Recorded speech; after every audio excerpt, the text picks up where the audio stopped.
Good evening, everybody. This is Saye Carrie.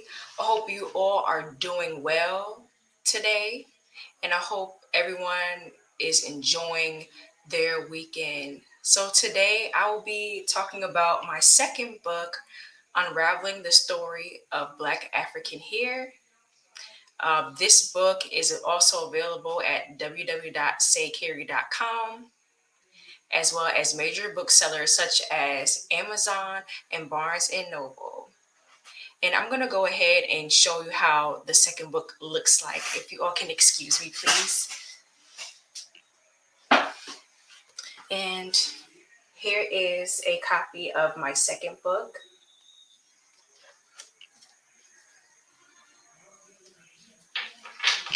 So, an inspiration about this book, the reason why I was interested in writing this book, it stems from my college course that I took, where I wrote a research paper on.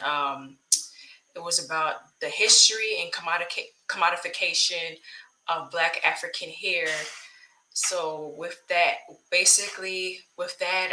paper, I expanded it and turned it into unraveling the story of Black African hair. I began writing Unraveling the Story of Black African Hair in 2018. And then during the pandemic, about 2020, I started getting more ideas for this book. And then it was published January 2021, last year. I'm going to go ahead and discuss a few points of my book, as well as what gave me the inspiration of publishing Unraveling the Story of Black African Hair.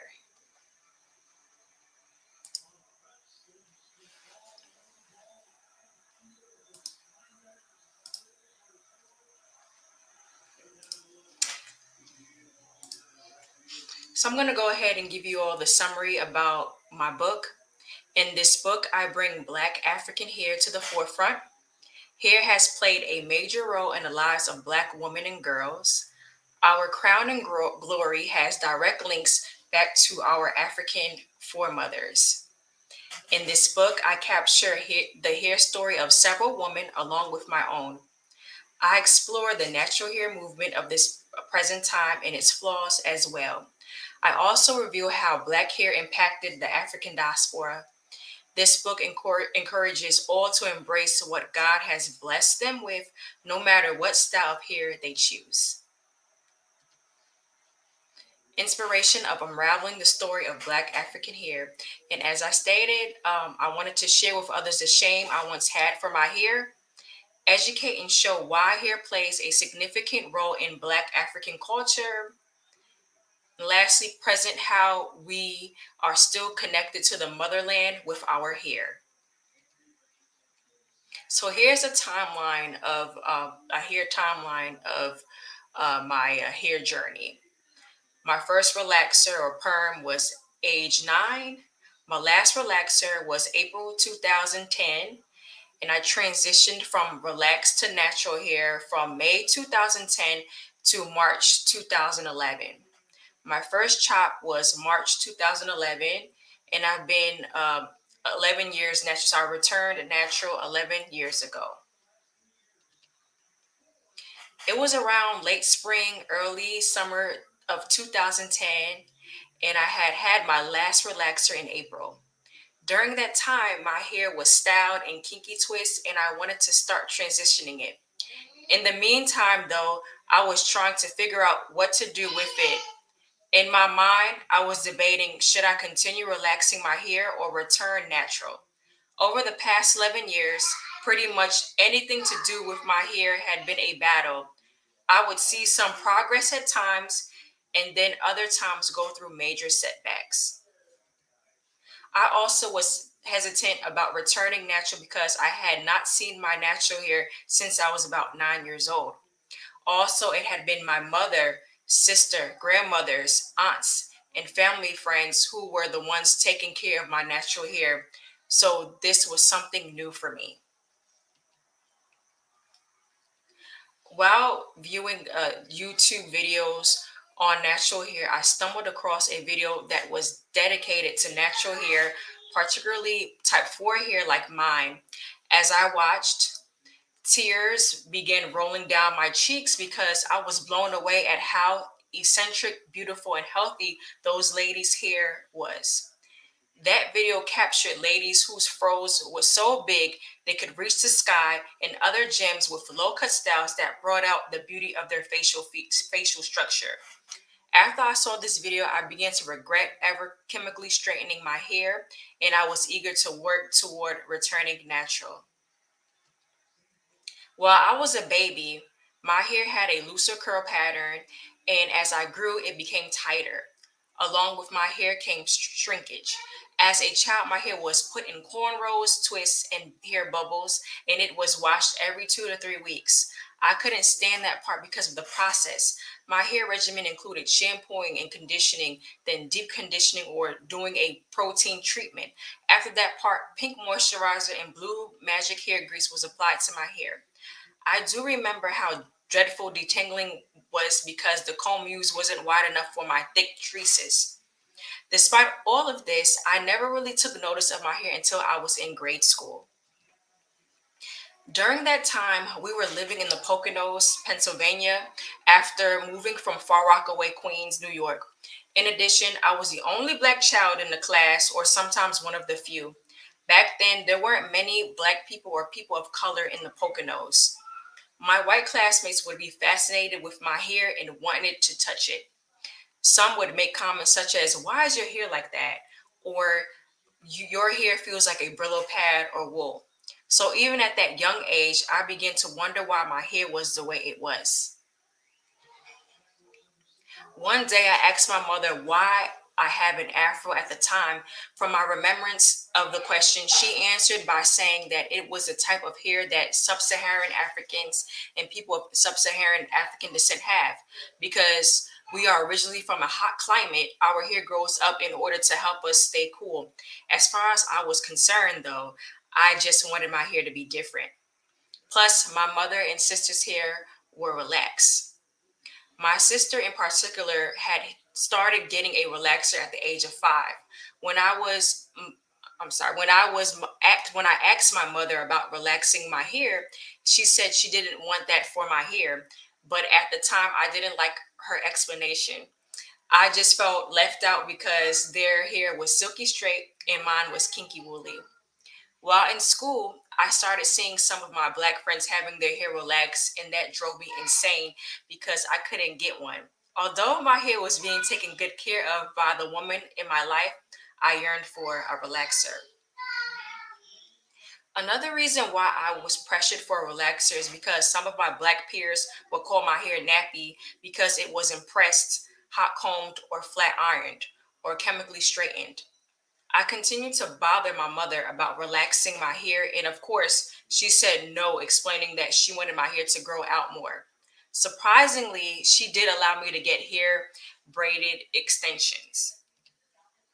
Finally, at the age of 9, my hair was relaxed and I crossed the rites of passage. I couldn't stop playing with my hair from where it sat near my collarbone. It was extremely easy to say goodbye to my natural hair. While my hair was relaxed, it could be done up in buns, ponytails, and even braids right before touch ups.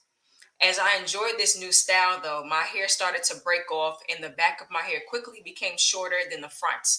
When I put my hair up, I would have to pin the back so that it wouldn't get out of place. Despite my hair being relaxed, I started to feel self-conscious about my hair due to the breakage and unevenness. When I began leaving childhood and coming into adolescence, I looked to my sister because she was leaving that stage and coming into her womanhood. She understood the good and bad of your teenage years. I was impressed by how she groomed and cared for her hair. Many times during that period, I would have her style my hair in cute styles. When she did my hair, it always boosted my confidence level. So, this is a picture of when I was in seventh grade. I was 12 years old and my sister had put micro braids in my hair. So shout out to you, Trudy. Before I started high school, I had a terrible experience with my hair. I began taking swimming classes. After each class, I had to wash, condition, and protein treat my hair because of the chlorine. Plus, my hair was relaxed. Unfortunately, I began careless and slacked on this care routine. I had developed a slight bald spot at the middle scalp region of my head. Thankfully, I was able to cover that spot up with hair near it. To treat the bald spot, I use a product called 911 Emergency Hair Treatment Leave-In Conditioner. Once a day, I would apply it to my bald spot. 2 weeks after I used it, I started to see growth from the area of my hair. And by the start of high school, that spot of my hair was catching up to the rest. However, I had learned my lesson to not be complacent with my hair. Next time, if I was going swimming, I would put my hair in a protective style or wear two swimming caps over it.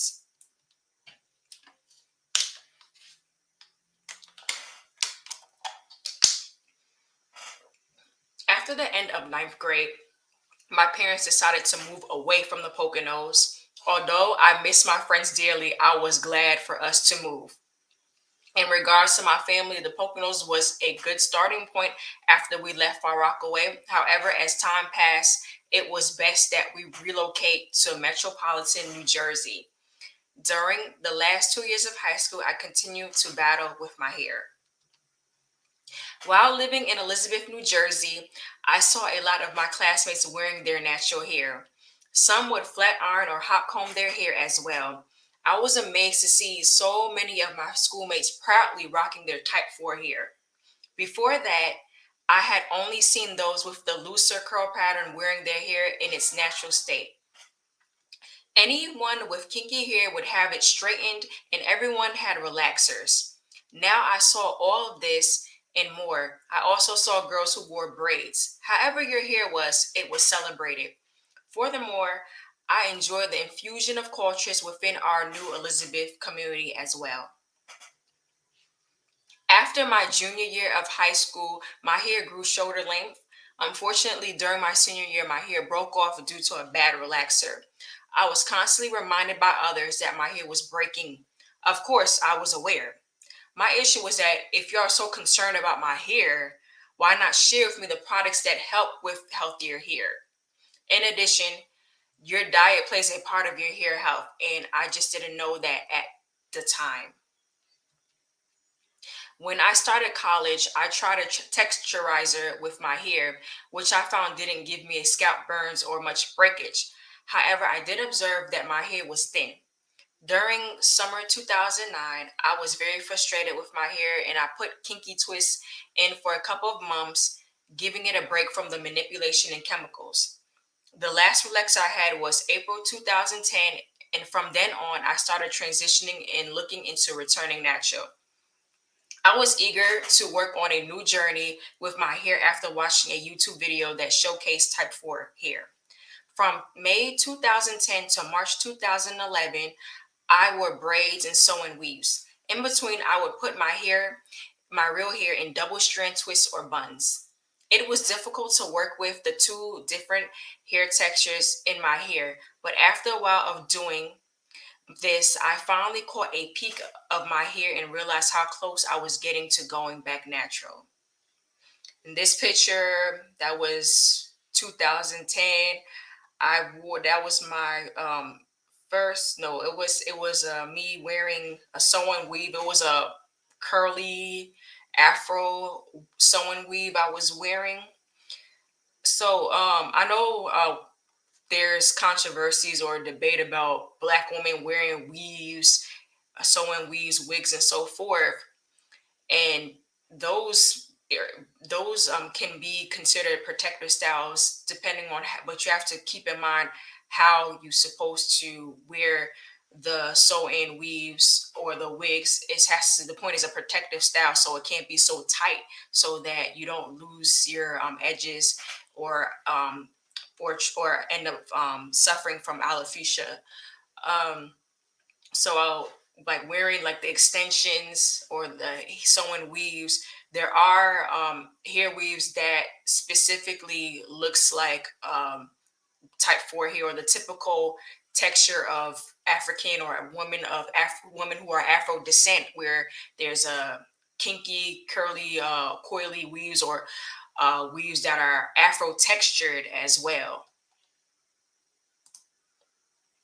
Before stepping into this journey, I decided to get a Dominican blowout, which involves a wash and deep conditioning and then a roller set. Once the roller set is removed, a heat protectant is applied, which is key. A blow dryer and round brush is used to straighten your hair. The last step is a doobie or wrap, which involves your hair being wrapped around your head and then bobby pins being used to keep the wrap in place. The doobie helps to keep your hair straight and gives it movement. When my hair was being styled this way, though, the hairstylist referred to it as pelo mayo, which means bad hair in Spanish, and that infuriated me. I'm aware of the trauma of that phrase. Pelo mayo is just as damaging as being called nappy hair or nappy head. I explained to the stylist I knew what that word meant, and she used it because I have a tighter curl pattern. What we fail to realize is that only damaged, unhealthy hair is bad. Otherwise, hair of any type that is healthy and growing is good hair. Hair texture does not define whether hair is bad or good. Finally, March 2011, I went to a hair salon and chopped off my relaxed ends. The start of my journey had its share of trial and error because the last time my hair had been natural, I was 9 years old, and this time I was 21. I had to get to know my hair again. Despite the challenges, internally, I was extremely confident with my natural hair and I was ready to embrace her. When my mother saw my hair, she loved it immediately. My hair now took her back to how it had looked when I was a child. I received a lot of compliments with my hair, despite the fact I was still learning how to style and care for it.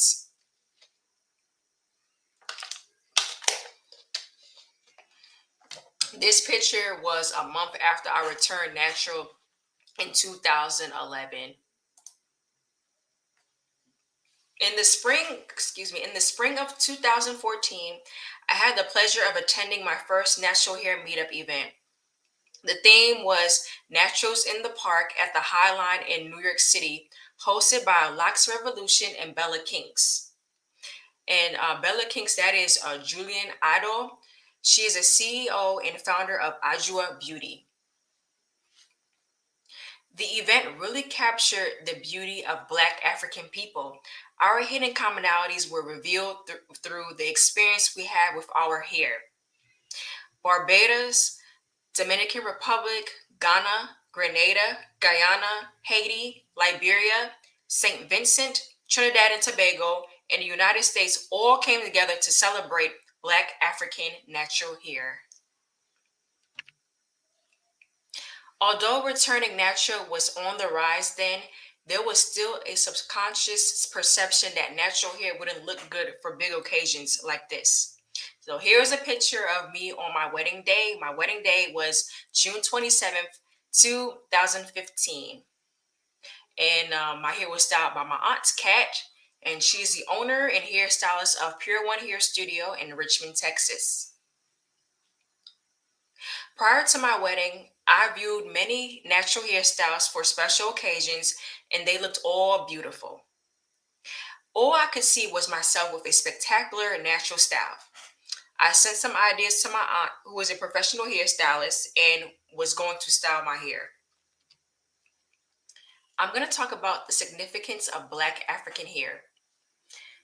For many generations, hair has been pivotal for Black women and girls.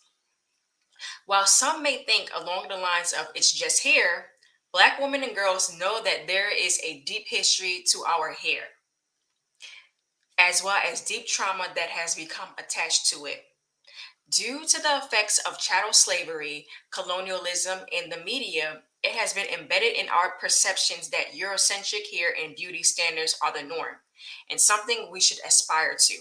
For generations, negative connotations have been placed on our hair, including descriptions such as nappy, ugly, woolly, bello mayo, or rough. As time passes, though, we are starting to see and accept the beauty and distinctiveness of our hair. Though others may ask why hair is such a big deal for us, what they fail to understand is that the importance of our hair started with our African foremothers. Hair and hairstyles were identifiers of social status and even ethnic groups. Although some of us were not born in Africa or else in a lineage whose people have been out of Africa for hundreds of years, the significance of hair remains planted in our genes. In Africa, hairstyles were used to represent a person's marital status, age, religion, ethnic identity, wealth, and rank within the community. For instance, royalty often wore elaborate hairstyles to represent their stature. Hair was also an emblem of fertility. If a person's hair was thick, long, and neat, this signified that they were able to bear healthy children. If someone was in mourning, they would pay minimal attention to their hair. Due to hair being a part of one's bodies, ancient communities also believed that hair helped with divine communication. With this belief, hairstyling was entrusted to close relatives. It was thought that if a strand of hair fell into the hands of an enemy, harm could come to the hair's owner.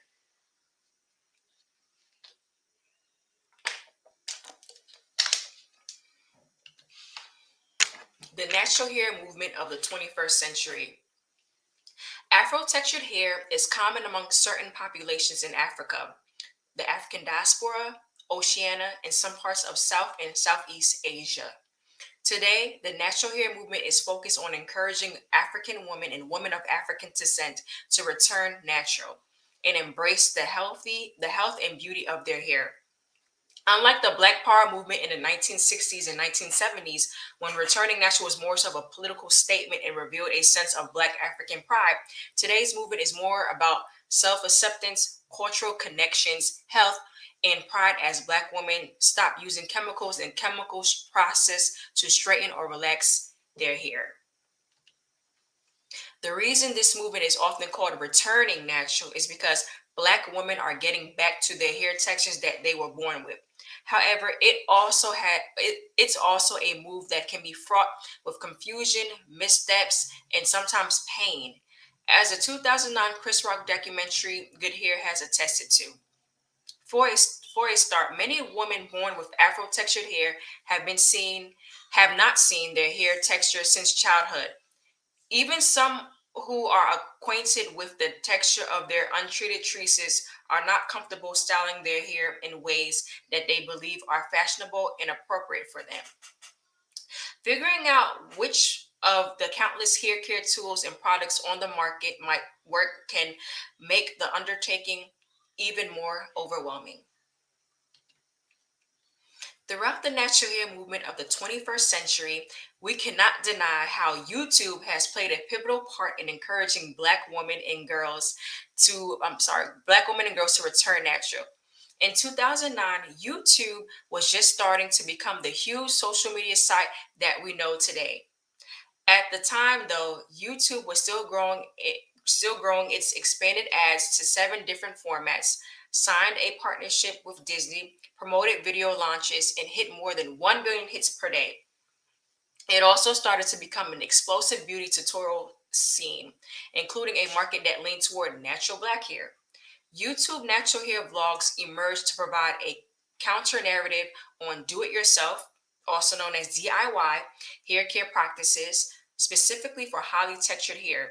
More women were also choosing to create their own hair products using all natural ingredients such as apple cider vinegar for shampoo and then mayo, egg, and honey for deep conditioners. Natural oils like extra virgin olive oil or extra virgin coconut oil were also used for the scalp or applied to shea butter mixes to create homemade moisturizers. Within the natural hair movement, those who create their own products are often called kitchen hair chemists, the new Madam CJ Walkers, or the new Annie Malones. In general, YouTube and the internet have played an important role in the growth of the natural hair movement, allowing more women to gain access to information and inspiration for natural hair care. Consequently, more women have begun foregoing hairstylists for their own self studying and care. Recently, natural hair site Black Girl Long Hair asks their readers, when it comes to natural hair, are you DIY or do you depend on natural stylists? In response to its informal survey, 47% said that they'd gone DIY, 23% said they had tried DIY methods but are struggling. 25% reported that they went to a stylist on occasion, and only 5% said they use stylists regularly. Social media has been used as a platform for educating others about natural hair. Online spaces can also offer social support for those in the natural hair community. Social support in a communicative process that offers a sense of reassurance and validation. Keaton argues that there are subcategories of social support, which include educating others as well as offering advice and empowerment. Black African American women have often felt that the social support from naturalistas on social media has influenced their decision making in regards to returning natural or caring for their hair treatments. I'm going to go ahead and talk about African influence of hairstyles across the diaspora. Bantu knots. Depending on where in Africa or the African diaspora community, the style is respectively named chicken pupu or gola knots, Liberia, chini or China pumps, Jamaica, and Bantu knots, Southern Africa. Bantu universally translates to people among many African languages, and it is used to categorize over 400 ethnic groups in Africa. These knots are also referred to as Zulu knots because the Zulu people of South Africa, a Bantu ethnic group, originated the hairstyle. Sometimes the look also goes by the name of Nubian knots. Cornrows. Braids, particularly cornrows, are a popular hairstyle among Africans and people of African descent. Cornrows in ancient style are widespread in Africa, where for a long time they have represented a wide range of social terrains such as religion, kinship, status, age, and ethnicity. Other forms of identity can be expressed in hairstyle. Braiding transmits cultural values between generations, expresses bonds between friends, and establishes the role of professional practitioner. The same bond of braiding hair has been preserved in many African diaspora communities as well. Throughout Africa and the diaspora, braids are not only the style that many black girls wear growing up, but they are also a representation of who we are. And here's a photo of my hair in cornrows, extensions, stitch braided cornrow extensions, styled by hairstylist T. Brooklyn. Uh, and the hair salon is Southern Divas Beauty Salon, Winston-Salem, North Carolina. African threading and hair banding. A healthier alternative for stretch hair is African hair threading or hair banding. African threading has been a hair care routine for centuries throughout sub Saharan Africa. The style consists of wrapping section hair in cotton, rubber, silk, or wool threads. Locks. I'm going to talk about locks. Historically, dreadlocks and locks can be traced to different civilizations. Shamir Folk, natural hairstylist and owner of Dr. Locks, reports that regardless of race or culture, you will find a connection to having dreadlocks for spiritual reasons. There is also a website called Dear Locks, which is specifically dedicated to the locked community.